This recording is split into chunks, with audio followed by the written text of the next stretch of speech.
mai asi o tātou whānono manu I le tua I le nei tai au. E ala le tāpua inga. O te tui na atu lau sa vali na te sauni le ala I o luma. E whafua sei fo I o na o mai ilo na mamalu. O le ua sa ilia e o tō. Whaauta e a fio mai lava o ia. Tātou talo mule ngang pa ia. Wala fai mai le whanunga le leilo o atunu o Samoa I le neitai au fōu le li ie. Na wae tai mai mai hanga le lei le soifua ma le ola o lau whanau. Le nei o mātou wala usu I la ufio. Se sula lo walofa ma lo wanga le le tele. E ala I le mātou tāpua inga le li ie. Peitai le li ie. Ina ngona ina lo mātou whātau waa, ma le ngau I wha le nganga le atua. O le ala lea o mātou mana o mia ai le whesoasoani mai o lo wanganga pa ia.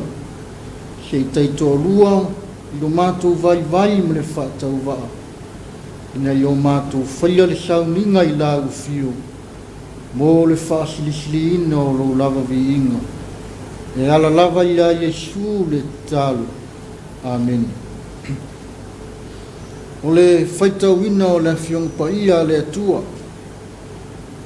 Tusi filifilia mo le nei aso e tusa ma le whaasinonga le tusi whaitau aso. O maua mai le whenginga tuai. Tusi le profeta Malaki. Malaki e tolu. A olono whaiupo e se furu ma le lua. O te whaitauina na o ni nai whaiupo. Whauta. O te tui na atu lau sa vali na te sauni le ala I o luma.